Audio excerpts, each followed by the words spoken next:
ಎಲ್ಲರಿಗೂ ಸ್ವಾಗತ. ನಾನು ಗಣೇಶ್ ಇನಾಮದಾರ್, ಅನುದಿನ ಸುದ್ದಿಜಾಲ. ವಕ್ಫ್ ಆಸ್ತಿ ಡಿನೋಟಿಫೈ ಸದ್ಯಕ್ಕಿಲ್ಲ. ಸುಪ್ರೀಂಗೆ ಕೇಂದ್ರ ಭರವಸೆ. ಕೇಂದ್ರ ವಕ್ಫ್ ಪರಿಷತ್ತು ಮತ್ತು ರಾಜ್ಯ ವಕ್ಫ್ ಮಂಡಳಿಗಳಿಗೆ ಮುಂದಿನ ವಿಚಾರಣೆಯವರೆಗೆ ಯಾವುದೇ ನೇಮಕಾತಿ ನಡೆಸುವುದಿಲ್ಲ ಮತ್ತು ನ್ಯಾಯಾಲಯಗಳು ವಕ್ಫ್ ಎಂದು ಘೋಷಿಸಿರುವ ಆಸ್ತಿಗಳನ್ನು ನೋಟಿಫೈ ಮಾಡುವುದಿಲ್ಲ ಎಂದು ಕೇಂದ್ರ ಸರ್ಕಾರವು ಸುಪ್ರೀಂ ಕೋರ್ಟ್ಗೆ ಗುರುವಾರ ಭರವಸೆ ನೀಡಿದೆ. ವಕ್ಫ್ ತಿದ್ದುಪಡಿ ಕಾಯ್ದೆಯ ಸಾಂವಿಧಾನಿಕ ಸಿಂಧುತ್ವ ಪ್ರಶ್ನಿಸಿರುವ ಅರ್ಜಿಗಳ ವಿಚಾರಣೆ ಸಂದರ್ಭದಲ್ಲಿ ಸುಪ್ರೀಂ ಕೋರ್ಟ್ನ ಮುಖ್ಯ ನ್ಯಾಯಮೂರ್ತಿ ಸಂಜೀವ್ ಖನ್ನಾ, ನ್ಯಾಯಮೂರ್ತಿಗಳಾದ ಸಂಜಯ್ ಕುಮಾರ್, ಕೆ.ವಿ. ವಿಶ್ವನಾಥನ್ ಅವರ ತ್ರಿಸದಸ್ಯ ಪೀಠವು ಈ ವಿಷಯದಲ್ಲಿ ಕೇಂದ್ರ ಸರ್ಕಾರದ ಪರವಾಗಿ ಸಾಲಿಸಿಟರ್ ಜನರಲ್ ತುಷಾರ್ ಮೆಹ್ತಾ ಅವರ ಹೇಳಿಕೆ ದಾಖಲಿಸಿಕೊಂಡಿತು. ಕಾಯ್ದೆಯ ಕೆಲವೊಂದು ನಿಯಮಗಳಿಗೆ ಮಧ್ಯಂತರ ತಡೆಯಾಜ್ಞೆ ನೀಡುವ ನ್ಯಾಯಪೀಠದ ಪ್ರಸ್ತಾವವನ್ನು ಕೇಂದ್ರ ಸರ್ಕಾರ ಬಲವಾಗಿ ವಿರೋಧಿಸಿತು. ನ್ಯಾಯಾಲಯಗಳು ವಕ್ಫ್ ಎಂದು ಘೋಷಿಸಿರುವ ಆಸ್ತಿಗಳು ಬಳಕೆಯ ಕಾರಣದಿಂದಾಗಿ ವಕ್ಫ್ ಆಗಿರಲಿ ಅಥವಾ ಕ್ರಯಪತ್ರದ ಮೂಲಕ ವಕ್ಫ್ ಆಗಿರಲಿ ಅವುಗಳನ್ನು ಡಿನೋಟಿಫೈ ಮಾಡುವುದಿಲ್ಲ ಎಂದು ಮೆಹ್ತಾ ಹೇಳಿದರು. ವಕ್ಫ್ ತಿದ್ದುಪಡಿ ಕಾಯ್ದೆಗೆ ಪರೋಕ್ಷವಾಗಿ ತಡೆ ನೀಡುವ ಮೂಲಕ ನ್ಯಾಯಪೀಠವು ಕಠಿಣ ನಿಲುವು ತಾಳಬಾರದು ಎಂದು ಅವರು ಮನವಿ ಮಾಡಿದರು. ಕಾಯ್ದೆಯ ಸಿಂಧುತ್ವ ಪ್ರಶ್ನಿಸಿರುವ ಅರ್ಜಿಗಳಿಗೆ ಕೇಂದ್ರ ಸರ್ಕಾರವು 7 ದಿನಗಳಲ್ಲಿ ಪ್ರಾಥಮಿಕ ಪ್ರತಿಕ್ರಿಯೆ ಸಲ್ಲಿಸಲಿದೆ ಮತ್ತು ಮುಂದಿನ ದಿನಾಂಕದವರೆಗೆ ಕಾಯ್ದೆಯ ಸೆಕ್ಷನ್ 9 ಹಾಗೂ 14 ರ ಅಡಿಯಲ್ಲಿ ಪರಿಷತ್ ಅಥವಾ ಮಂಡಳಿಗಳಿಗೆ ಯಾವುದೇ ನೇಮಕಾತಿ ನಡೆಯುವುದಿಲ್ಲ ಎಂದು ಅವರು ತಿಳಿಸಿದರು. ಈ ಮಸೂದೆಯನ್ನು ಸಂಸತ್ತಿನಲ್ಲಿ ಅಗತ್ಯ ಚರ್ಚೆ, ಪ್ರಕ್ರಿಯೆ ನಂತರವೇ ಅನುಮೋದಿಸಲಾಗಿದೆ. ಆದ್ದರಿಂದ ಸರ್ಕಾರದ ವಾದ ಆಲಿಸದೆ ತಡೆಯಾಜ್ಞೆ ನೀಡಬಾರದು ಎಂದು ಮನವಿ ಮಾಡಿದರು. ನ್ಯಾಯಮೂರ್ತಿ ಮನೆಯಲ್ಲಿ ಸುಟ್ಟ ಹಣ ಪತ್ತೆ, ಎಫ್ಐಆರ್ ಏಕಿಲ್ಲ, ಧನಕರ್ ಪ್ರಶ್ನೆ. ಹೈಕೋರ್ಟ್ ನ್ಯಾಯಮೂರ್ತಿಯೊಬ್ಬರ ನಿವಾಸದಲ್ಲಿ ಸುಟ್ಟು ಹೋದ ಹಣ ಪತ್ತೆ ಪ್ರಕರಣದಲ್ಲಿ ಎಫ್ಐಆರ್ ಏಕೆ ದಾಖಲಿಸಿಲ್ಲ ಎಂದು ಉಪರಾಷ್ಟ್ರಪತಿ ಜಗದೀಪ್ ಧನಕರ್ ಪ್ರಶ್ನಿಸಿದ್ದಾರೆ. ಅದು ಕಾನೂನಿಗೆ ಮೀರಿದ ವರ್ಗವೇ ವಿಚಾರಣೆಯಿಂದ ವಿನಾಯಿತಿ ಪಡೆದಿದೆ ಎಂದು ಅವರು ಪ್ರಶ್ನಿಸಿದ್ದಾರೆ. ಗುರುವಾರ ನವದೆಹಲಿಯಲ್ಲಿ ರಾಜ್ಯಸಭಾ ಇಂಟರ್ನ್ಗಳ ಗುಂಪನ್ನು ಉದ್ದೇಶಿಸಿ ಮಾತನಾಡಿದ ಅವರು, ಮಾರ್ಚ್ 14ರಂದು ಹೋಳಿ ಹಬ್ಬದ ರಾತ್ರಿ ದೆಹಲಿ ಹೈಕೋರ್ಟ್ ನ್ಯಾಯಮೂರ್ತಿ ಯಶವಂತ್ ವರ್ಮಾ ಅವರ ನಿವಾಸದಲ್ಲಿ ಅಗ್ನಿ ಅವಘಡ ಸಂಭವಿಸಿತ್ತು. ಈ ಸಂದರ್ಭ ಅರ್ಧ ಸುಟ್ಟು ಹೋದ ಹಣದ ರಾಶಿ ಪತ್ತೆಯಾಗಿತ್ತು.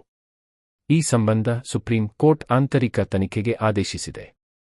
ನ್ಯಾಯಮೂರ್ತಿ ವರ್ಮಾ ಅವರನ್ನು ಈಗ ದೆಹಲಿ ಹೈಕೋರ್ಟ್ನಿಂದ ಅಲಹಾಬಾದ್ ಹೈಕೋರ್ಟ್ಗೆ ವರ್ಗಾಯಿಸಲಾಗಿದೆ. ಈ ವಿಷಯದ ಬಗ್ಗೆ ಆಂತರಿಕ ತನಿಖೆ ನಡೆಸುತ್ತಿರುವ 3 ನ್ಯಾಯಮೂರ್ತಿಗಳ ಸಮಿತಿಯ ಕಾನೂನು ಸ್ಥಿತಿಯನ್ನು ಧನಕರ್ ಪ್ರಶ್ನಿಸಿದ್ದಾರೆ. ಪ್ರಕರಣವನ್ನು ಉಲ್ಲೇಖಿಸಿ ಪ್ರತಿಯೊಬ್ಬ ಭಾರತೀಯನೂ ತೀವ್ರ ಕಳವಳ ವ್ಯಕ್ತಪಡಿಸಿದ್ದಾರೆ ಎಂದು ಅವರು ಹೇಳಿದ್ದಾರೆ. ಈ ಘಟನೆ ಸಾಮಾನ್ಯ ವ್ಯಕ್ತಿಯ ಮನೆಯಲ್ಲಿ ನಡೆದಿದ್ದರೆ ತನಿಖೆಯ ವೇಗವು ರಾಕೆಟ್ ವೇಗದಲ್ಲಿರುತ್ತಿತ್ತು. ಈಗ ಅದು ಎತ್ತಿನಗಾಡಿಯೂ ಅಲ್ಲ ಎಂದಿದ್ದಾರೆ. 3 ನ್ಯಾಯಮೂರ್ತಿಗಳ ಸಮಿತಿಯು ಈ ಪ್ರಕರಣದ ತನಿಖೆ ಮಾಡುತ್ತಿದೆ. ತನಿಖೆಯು ಕಾರ್ಯಾಂಗದ ಕ್ಷೇತ್ರವಾಗಿದೆ, ನ್ಯಾಯಾಂಗದಲ್ಲ ಎಂದು ಧನಕರ್ ಹೇಳಿದ್ದಾರೆ. ಸಂವಿಧಾನ ಅಥವಾ ಕಾನೂನಿನ ಯಾವುದೇ ನಿಬಂಧನೆಯ ಅಡಿಯಲ್ಲಿ ಸಮಿತಿಯನ್ನು ಸ್ಥಾಪಿಸಲಾಗಿಲ್ಲ ಎಂದು ಅವರು ತಿಳಿಸಿದ್ದಾರೆ. ಸಮಿತಿ ಏನು ಮಾಡಬಹುದು? ಹೆಚ್ಚೆಂದರೆ ಶಿಫಾರಸು ಮಾಡಬಹುದು. ಯಾರಿಗೆ ಶಿಫಾರಸು ಮತ್ತು ಯಾವುದಕ್ಕಾಗಿ ಎಂಬ ಪ್ರಶ್ನೆಗಳಿಗೆ ಉತ್ತರ ನೀಡಬೇಕು. ನ್ಯಾಯಮೂರ್ತಿಗಳ ವಿಚಾರದಲ್ಲಿ ಅಂತಿಮವಾಗಿ ಕ್ರಮ ಕೈಗೊಳ್ಳಬಹುದಾದ ಅಧಿಕಾರ ಇರುವುದು ಸಂಸತ್ತಿಗೆ ಮಾತ್ರ. ಸಮಿತಿಯ ವರದಿಗೆ ಸ್ವಾಭಾವಿಕವಾಗಿ ಕಾನೂನು ಮಾನ್ಯತೆ ಇಲ್ಲ ಎಂದು ಹೇಳಿದ್ದಾರೆ. One has only to activate the rule of law. No permission is required. But if it is judges, their category, FIR cannot be statewide registered. It has to be approved by the concerned in judiciary. But that is not given in the Constitution. Constitution of India has accorded immunity from prosecution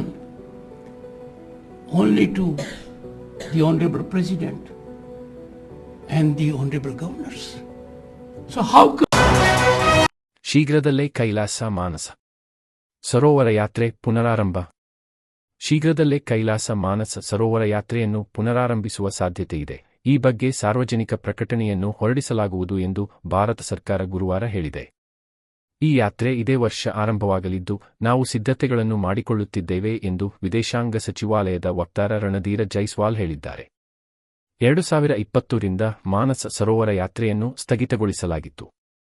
ಜನವರಿಯಲ್ಲಿ ಭಾರತೀಯ ವಿದೇಶಾಂಗ ಕಾರ್ಯದರ್ಶಿ ವಿಕ್ರಮ್ ಮಿಸ್ರಿ ಅವರು ಬೀಜಿಂಗ್ನಲ್ಲಿ ಚೀನಾದ ವಿದೇಶಾಂಗ ಕಾರ್ಯದರ್ಶಿ ಸುನ್ ವೀಡಾಂಗ್ ಅವರೊಂದಿಗೆ ಮಾತುಕತೆ ನಡೆಸಿದ್ದರು. ಈ ವೇಳೆ ದ್ವಿಪಕ್ಷೀಯ ಸಂಬಂಧವನ್ನು ಉತ್ತಮಗೊಳಿಸಲು ಕೆಲವು ಜನ ಕೇಂದ್ರಿತ ಕ್ರಮಗಳನ್ನು ತೆಗೆದುಕೊಳ್ಳಲು ಭಾರತ ಹಾಗೂ ಚೀನಾ ಕೈಲಾಸ ಮಾನಸ ಸರೋವರ ಯಾತ್ರೆಯನ್ನು ಪುನರಾರಂಭಿಸಲು ನಿರ್ಧರಿಸಿದ್ದವು. आपका सवाल था कैलाश मानसरोवर यात्रा को लेके. तो कैलाश मानसरोवर यात्रा उसमें जो है हम लोग जल्द ही उस पर कुछ और नोटिस पब्लिक के लिए जारी करेंगे और जल्द ही यात्रा शुरुआत होने की संभावना.